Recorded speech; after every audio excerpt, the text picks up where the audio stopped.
नमस्कार, शुभ संध्या सभी साथियों को। मैं नरेश ढोल, कास्ट टीम सेक्रेटरी, आप सभी का आपके कास्ट टीम में जो मंच है उस स्वागत करता हूं। जैसा कि आप सभी जानते हैं, आप सभी का जो कॉन्ट्रैक्ट है वो 31 मार्च 2025 को एक्सपायर हो जाएगा।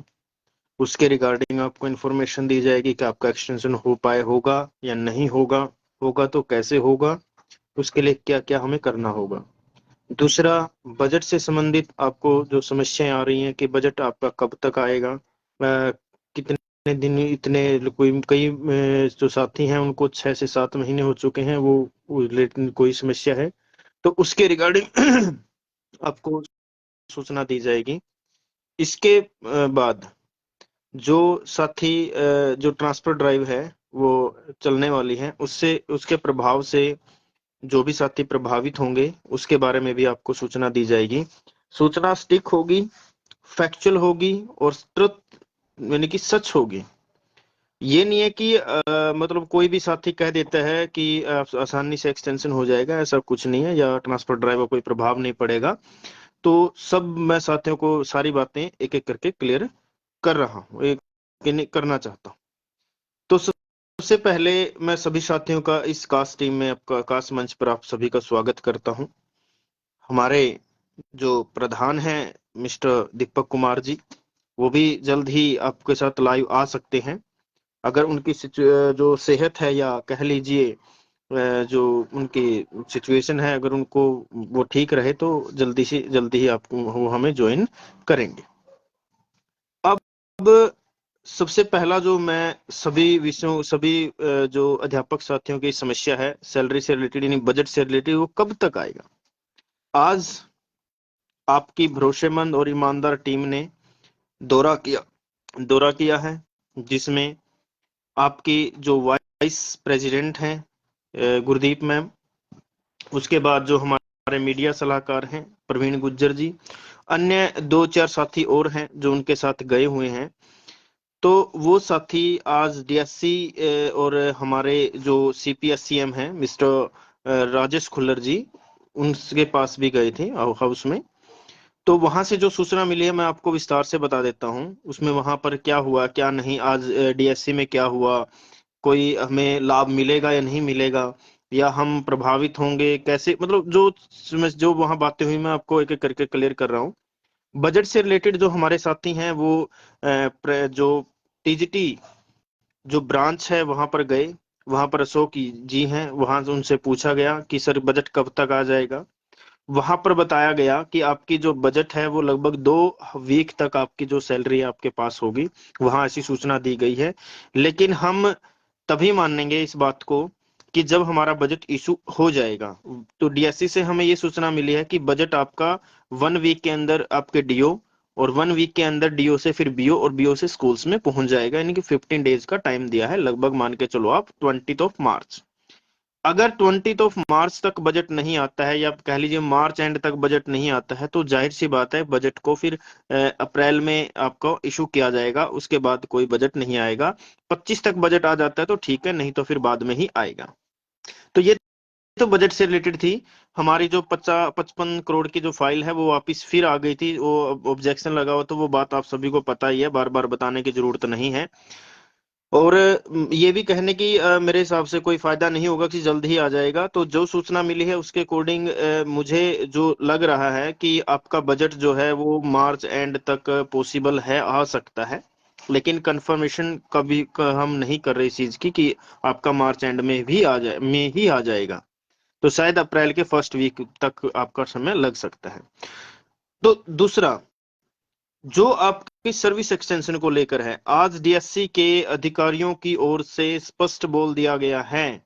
ये बात ध्यान रखना, मैं फिर से बोल रहा हूं। जो साथी एक ऑडियो क्लिप के माध्यम से बताने की कोशिश कर रहा था कि आपका एक्सटेंशन इजीली हो जाएगा, तो मैं आपको बिल्कुल क्लियर बता देता हूं कि हमारा एक्सटेंशन इतनी आसानी से नहीं होने वाला। हमें इसके लिए सीएम सर से मिलना होगा, या फिर कह लीजिए हमें खुल्लर सर से रिक्वेस्ट डलवानी होगी, तब जाके हमें कहीं ना कहीं एक्सटेंशन के लिए लेटर देखने को जल्द से जल्द मिलेगा। नहीं तो फिर वैसे ही आप बैठे रहे, वेट करते रहे, आपका एक्सटेंशन होगा आज नहीं 2 दिन बाद होगा, जल्द ही होगा।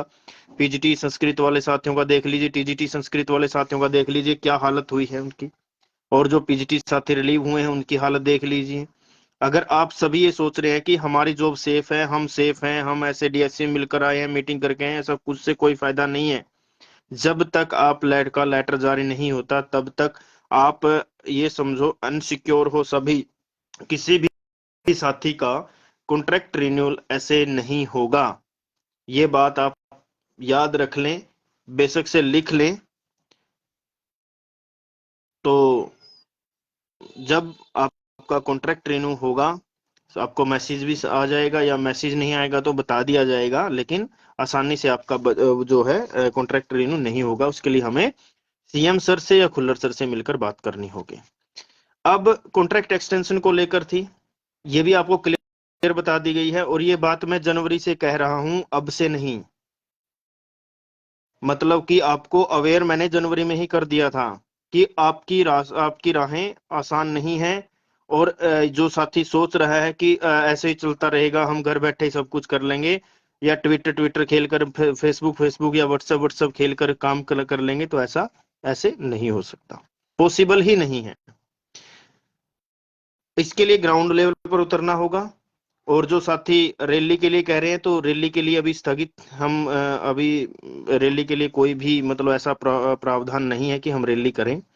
हम पहले अपने जो डिमांड्स हैं उसको जमीनी स्तर पर अपने अधिकारियों से बात करके, सीएम सर से मुलाकात करके, और जो हमारे सीपीएस सीएम हैं मिस्टर राजेश खुल्लर जी, उनसे बात करके हम इसका समाधान निकालेंगे। अब उसके लिए भी हमारी आगे जो कार्रवाई रहेगी, हमारी जो टीम है वो 2 हिस्सों में काम करेगी। एक हिस्सा, यानी कि एक जो टीम है, टीम ए और टीम बी। टीम ए मतलब जाएगी अपने जो माननीय मुख्यमंत्री जी हैं उनसे मिलेगी। एक जो टीम है वो हमारी राजेश कुल्लर जी से मिलेगी, डीएससी में विजिट करेगी, लेकिन इसमें सभी साथियों को भाग लेना होगा। ऐसे नहीं है कि अगर मैं ही हूं खड़ा, मैं बोल रहा हूं कि मैं उनसे मिलूंगा, मैं उनसे मिलूंगा। देखो भाई, मैं तो मैं ही हूं, यानी कि मैं मतलब अकेला, और हम मतलब सब कुछ। हम सब कुछ करवा सकते हैं, लेकिन मैं अकेला कुछ नहीं कर सकता। ये बात मैं स्पष्ट तौर पर आज भी बोल रहा हूं, भरे मंच पर भी स्वीकार करता हूं, बोल सकता हूं, और इसको ये सच है, फैक्चुअल है। आज की जो टीम, आज की जो विजिट है, वो कहीं ना कहीं मतलब ये हमें एक प्रकार से उन अधिकारियों ने ये बताया है, या उन पर्सन्स ने ये हमें ये बताया, हमारे शुभ चिंतकों ने हमें ये सूचना दी है कि आप अपनी तैयारी कर लें, कमर कस लें, नहीं तो आपको समस्या आ सकती है। अगर आपका रिन्यूअल हो जाता है तो आपको पहले से ही मैं एडवांस में बधाई देता हूं, अगर नहीं होता है तो फिर आपको बहुत मतलब खाक छाननी पड़ेगी। सिर्फ ये बोल देने से कि हम नहीं आएंगे, हम मतलब हमारा कॉन्ट्रैक्ट रिन्यू हो जाएगा, या हम अपना कॉन्ट्रैक्ट रिन्यू करवा लेंगे। डीडीओज लेटर मांग रहे हैं कॉन्ट्रैक्ट एक्सटेंशन की रिक्वेस्ट डालने के लिए भी। तो आप खुद देखिए, जब तक आपके पास सबूत नहीं होगा, प्रूफ नहीं होगा, लेटर नहीं होगा, तो आपको कितनी समस्याएं आ सकती हैं। अब भी कितनी समस्याएं आ रही हैं, कुछ साथियों को तो लीव मतलब मेडिकल लीव तक नहीं मिल रही, उनको प्रूफ देने हो रहे हैं कि मेडिकल लीव है, मेडिकल लीव है। दूसरा, सी कैजुअल लीव के लिए भी उनको, तो देखिए सबसे पहले तो आपको अपनी पॉलिसी के बारे में पता होना चाहिए। आप अपनी पॉलिसी को पढ़िए, उसको टाइम दीजिए, और उसमें जो इंपॉर्टेंट बातें हैं आप चाहे तो फोन में उसको कर लें, नहीं तो एक प्रिंट आउट निकाल कर उसको अंडरलाइन कर लें, जब जरूरत पड़े तब उसको निकाल कर आप दे सकते हैं। पर्सनली कि आप किसी से भी बार बार पूछते हैं, मान के चलो आपको मेडिकल चाहिए, तो वो कहते हैं कि सर 1 दिन की मेडिकल के लिए क्या हमें ये देना होगा, 1 दिन की सीएल के लिए क्या हमें अप्रूवल करवानी होगी। देखिए, ये सब चीजें आपकी पॉलिसी में बिल्कुल लिखी हुई हैं कि आपको कितनी मेडिकल मिलती हैं, कितनी सीएल मिलती हैं। और मेडिकल का उन्होंने एक एक्ट भी दिया हुआ है, आप उस एक्ट के तहत पढ़िए उसको, कि कर्मचारी को क्या बेनिफिट मिल सकता है। तब जाके खुद कुछ मतलब जो कुछ है जो आप खुद भी करने की कोशिश कीजिए, ताकि आपको अवेयर हो, आप जान सको। शायद कोई आने वाले समय में मैं आपके साथ ना हूं, हमारे प्रधान जी आपके साथ ना हो, कोई आपका साथ ना दे, कम से कम आप खुद तो अवेयर हुई ताकि आपको भी पता चले, आप अपने हक के लिए आवाज उठाएं। रही दूसरी बात कि जो साथी ये कैसे सोचते हैं कि भाई टीम सब कुछ कर लेगी, अपने बलबूते पर कर लेगी, या कह लीजिए 2-4 पर्सन ही कर लेंगे, 10-12 पर्सन ही कर लेंगे, मेंबर ही कर लेंगे, तो मैं उनको बिल्कुल साफ साफ बता देना चाहता हूं कि अकेला या 2 आदमी या 3 पर्सन या 4 टीम मेंबर्स कुछ नहीं कर सकते। सभी साथी जब मिलकर काम करेंगे, उनमें से कुछ हिस्से में बंटवारा आएगा, कुछ काम का बंटवारा आएगा, तब जाके हम काम कर पाएंगे। अब सीएम सर से मान के चलो, मैं आपको एक एग्जांपल देता हूँ, उदाहरण के तौर पर समझाता हूँ, ऐसा होता भी है। 7 तारीख से, इट मीन्स मान के चलो आपका लगभग 7 मार्च से 20 मार्च तक, शायद पता नहीं 22 मार्च तक बजट सेशन चलेगा। उस दौरान कोई भी अधिकारी आपसे नहीं मिल पाएगा, सीएम सर नहीं मिल पाएंगे। अब बजट सेशन है तो कहां से मिल पाएंगे? तो अगर मैं आज 4 तारीख है, अगर कल 5 होगी, 5 और 6 2 दिन है, 2 दिन के बाद हमें सीधा 23 के बाद या 22 मार्च के बाद ही देखने मिलने को मिल सकते हैं सीएम सर से भी, और तब बहुत लेट हो जाएगा। अगर कोई साथी अगर कोई साथी ये सोच रहा है कि भाई ना तो सीएम सर से मिलने की जरूरत है हमें, हम तो सीधा डीएससी से मिल लेते, ना ही अपने माननीय राजेश खोलर जी से मिलने की जरूरत है, हम सीधा ही डीएससी से रिन्यूअल रिक्वेस्ट डलवा देते हैं, या मतलब करवा देते हैं। ऐसे नहीं हो पाएगा। उन्होंने साफ और स्पष्ट शब्दों में बोला है कि आप अपने लेवल पर या अपने हक में जल्दी से जल्दी कुछ कीजिए, ताकि आपकी जो जॉब है वो बच पाए। नहीं तो आपकी कोई भी जॉब नहीं बच पाई, किसी को भी हम नहीं वो करने वाले, सेव करने वाले। अब जो साथी ट्रांसफर को लेकर प्रॉब्लम में है, कि कुछ साथी कह रहे हैं कि जो ट्रांसफर्स हैं वो चल रही हैं, चलने वाली हैं, अप्रैल में शुरू हो जाएंगी। अप्रैल नहीं तो मई में तो होना ही है, मई नहीं तो जून में होना ही है। तो उससे पहले कुछ खतरा हो, आपकी जॉब अनसिक्योर हो, उससे पहले ही अगर आप प्रावधान कर लेते हैं, तो मेरे हिसाब से ये आप सभी के लिए फायदेमंद रहेगा। और जो साथी ये सोच रहे हैं कि ट्रांसफर से हमें कोई प्रभाव नहीं पड़ेगा, या ट्रांसफर से हमें कोई प्रॉब्लम नहीं होगी, मैं ये बिल्कुल साफ और स्पष्ट शब्दों में बोला है, उन्होंने कोई सीट कैप्ट नहीं होगी ट्रांसफर के दौरान। जैसे न्यू जो ज्वाइनिंग थी वो इलेक्शन टाइम था, उस दौरान हमारी जो जॉब है वो बच गई थी। और अब है इलेक्शन, अब कोई इलेक्शन नहीं है, कुछ नहीं है, किसी प्रकार का भी पॉलिटिकल प्रेशर नहीं है गवर्नमेंट के पास, गवर्नमेंट फ्री हैंड है।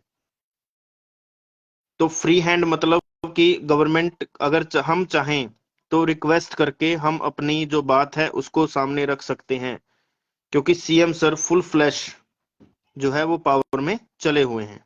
तो आप सभी से मैं फिर से निवेदन करता हूं कि ट्रांसफर से हर एक साथी प्रभावित हो सकता है, कोई भी साथी नहीं बचेगा। और जो साथी ये सोच रहे हैं कि भाई ये जो सचिव महोदय है ये हमेशा झूठ बोलते रहते हैं, अगर पहले जो बातें बोली वो नहीं हुई तो बताना, और ना मैं अब बोल रहा झूठ। रिजल्ट आपको जून में मिल जाएगा, अप्रैल में प्राइमरी टीचर का आपको देखने को मिलेगा ट्रांसफर, मई है, मई और जून, और उसके बीच में आप ट्रांसफर को आप अपने कॉन्ट्रैक्ट एक्सटेंड को लेकर देख लेना कितने परेशान हो गए। पीछे एसएसटी वाले साथियों का देखा होगा आपने, बहुत से साथियों का अब तक रिन्यूअल रिक्वेस्ट नहीं गई है, और उसको लेकर भी टीम ने मतलब डीएससी की तरफ से फोनिकली भी मतलब ऑर्डर भी निकलवा लिया, फोनिकली फोन भी कर लिया, और यहाँ तक कि कुछ डीडीओ अपनी उसे मनमानी करते रहे हैं, फिर भी नहीं डाली उन्होंने कि भाई हम तो नहीं डालेंगे। बताइए। अगर रही बात हम ये मतलब जो कोर्ट का कह लीजिए, या फिर हम कह लीजिए एक जस्टिस फॉर जस्टिस के लिए अगर हम न्यायिक कोई व्यवस्था करते हैं या जाते हैं, तो वहां पर भी खर्च होगा, और शायद आपको क्या पता डिपार्टमेंट एक्सेप्ट करे ना करे, कोर्ट आपके फेवर में डिसीजन दे ना दे, तो इसके बारे में भी तो कोई हम फ्यूचर के बारे में भी तो नहीं बता सकते ना। लेकिन आप लोग जो ये गलत फहमी पाले हुए हैं, मैं स्पष्ट शब्दों में बोल रहा हूं, गलत फहमी पाले हुए हैं जो आप, कि हमारा कॉन्ट्रैक्ट रिन्यू हो जाएगा, हमें हमारे ट्रांसफर से हमें कोई प्रभाव नहीं पड़ेगा, हमारी जॉब बच जाएगी। देखिए, पीजीटी संस्कृत और टीजीटी जो संस्कृत साथी हैं और अन्य जो साथी हैं जिनकी लिस्ट अभी आई है, उन साथियों से पूछकर देख लीजिए, सच्चाई आपको पता चल जाएगी। अगर प्राइवेट में आपको धक्के ही खाना है इसके बाद, तो वो आपकी इच्छा है, सभी की इच्छा है, मैं बिल्कुल स्पष्ट शब्दों में कह रहा हूँ। आपको बुरी लगती है, बेशक से लगे, लेकिन सच कड़वा होता है, और उस कड़वे जो सच है उसका घूंट पी लेना चाहिए, और हमें बर्दाश्त भी करना आना चाहिए। अगर आपको फिर भी लगता है कि हाँ भाई सर तो झूठ बोल रहे हैं, या जो टीम है वो झूठ बोल रही है, ऐसा कुछ नहीं हो पाएगा, ऐसा कुछ नहीं होता, ये तो सब कहने की बातें हैं, डराने की बातें हैं, तो रिजल्ट आपके सामने with in 25 days, after 25 days आपके सामने आ जाएगा, इसमें भी कोई दो राय नहीं होगी। कोई साथी अगर ये सोच रहा है कि हाँ भाई देखो, पॉजिटिव बातें करने को तो मैं भी बहुत कुछ पॉजिटिव बोल दूंगा कि नहीं हो जाएगा आपका रिन्यूअल, कल अगर 1 अप्रैल को रिन्यूअल नहीं होता है तो क्या होगा फिर? चलो मैं दुआ करता हूँ कि सभी का रिन्यूअल हो जाए, लेकिन जिन शिक्षार्थी शिक्षकों की कॉन्ट्रैक्ट रिन्यूअल रिक्वेस्ट भी नहीं गई है, तो आप उनका देखिए कहाँ से होगा। आप खुद समझदार हैं, और मुझे ज्यादा बताने की मुझे लगता नहीं कि आवश्यकता है, सभी साथी समझदार हैं, शिक्षक वर्ग से संबंध रखते हैं। भाई देखो, मेरी एक आदत है, चाहे वो बेशक से किसी को बुरी लगे ना लगे, कि मुंह पे बोल देना और स्पष्ट बोल देना, ताकि दूसरा जो पर्सन है सामने वाला, वो इस परेशानी में ना रहे, इस असमंजस में ना रहे कि देखा जाएगा जो होगी, देखा जाएगा जो होगी। अगर आप इसी असमंजस में आज भी जीवित हैं, या जी रहे हैं, या आगे भी को सोच रहे हैं कि इसी तरीके से काम होता रहेगा, तो कभी भी ऐसा पॉसिबल नहीं हो सकता। समय सदा एक जैसा नहीं रहता, समय बदलता रहता है, परिस्थितियां बदलती रहती हैं, और इंसान की सोच भी बदलती रहती है।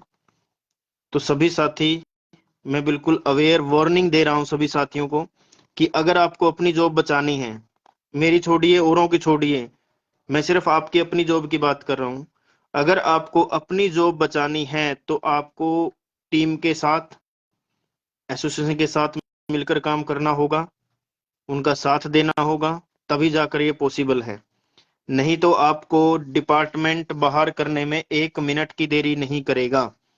अगर आपकी जगह ट्रांसफर ड्राइव में कोई साथी आ गया, तो आपको रिलीव होना पड़ेगा, ये आपको भी पता है, ये सबको पता है। और दोबारा से रिज्वाइनिंग का जो प्रोसेस है, वो आज तक देख लो कितना लंबा है, और कितने दिनों बाद होगा, होगा भी नहीं होगा भी ये भी नहीं कह सकते, जब तक रीएडजस्टमेंट की फाइल नहीं आती। आपकी एक और बात बता दें, कि जो साथी ये बोल रहे थे, कुछ साथियों का मैंने सुना कि रीएडजस्टमेंट के लिए फाइल चली हुई है, पास हो जाएगी, तो सीएमओ ऑफिस से, बड़ी दुख की बात है कि सीएमओ ऑफिस से वो वापस आ गई है। उसके लिए भी हमें दोबारा से उसको हमें डलवाना पड़ेगा रिक्वेस्ट में, प्रोसेस में। अगर किसी साथी को डाउट है, तो डीएससी दूर नहीं है, सेक्टर 5 पंचकुला में है। जो अगर कोई साथी ये लगता है कि हाँ भाई जो कास्ट एसोसिएशन का जो सचिव है वो झूठ बोल रहा है, तो आप बेशक से पता कर सकते हैं। आपके एडजस्टमेंट की फाइल, आपके रिन्यूअल की एक्सटेंशन, और आपके ट्रांसफर ड्राइव से प्रभावित होने की जो प्रोफाइल है, या फाइल कह लीजिए, वो सारे की सारी मतलब शून्य है, जीरो है, कोई ग्राउंड लेवल पर कोई काम नहीं हो रहा है। पहले हुआ था, लेकिन रिजेक्शन के बाद अब वो नहीं है, कुछ ऑब्जेक्शन लग गया था, रिजेक्शन हो गई थी, तो वो वापिस आ चुकी हैं। तो अगर आप उनको पुनर्जीवित करना चाहते हैं, या उनको प्रोसेस में लाना चाहते हैं, अपनी जॉब बचाना चाहते हैं, अपनी जॉब, आपकी खुद की जॉब अगर बचाना चाहते हो, तो आपको टीम के साथ मिलकर काम करना होगा, सीएम सर से मिलना होगा, अन्य अधिकारियों से मिलना होगा, और जहां पर हम टीम को आपकी जरूरत है वहां पर आपको उपस्थित होना होगा, तभी जाकर कोई समस्या का समाधान हो सकता है, नहीं तो कोई सोल्यूशन नहीं होगा। अभी आपके पास समय नहीं है, अभी आपके पास सिर्फ एक बहाना मिलेगा करने कहने को कि सर हमारे एग्जाम, हमारे बच्चों के एग्जाम चले हुए हैं, हमारे स्कूल में सर परमिशन नहीं मिलती। एग्जाम आपके 10 मार्च से हैं, उससे पहले 5 और कल और परसों तो आप जा सकते हो, लेकिन नहीं, आप कहेंगे कि सर हमें कोई दिक्कत नहीं। अभी सभी बजट बजट के लिए कह रहे हैं बहुत से साथी कि सर बजट नहीं है, बजट मंगवाओ। मैं ये कहता हूं कि 10 दिन रुक जाओ। आप ये कहोगे कि जॉब बचाओ सर हमारी, 10 दिन के बाद आप खुद बोलोगे कि सर जॉब बचाओ हमारी। बजट तो आता रहेगा, सैलरी मिलती रहेगी, कोई बात नहीं, 2 महीने बाद मिले, 2 साल बाद मिल जाए, ऐसी सिचुएशन भी आने वाली है।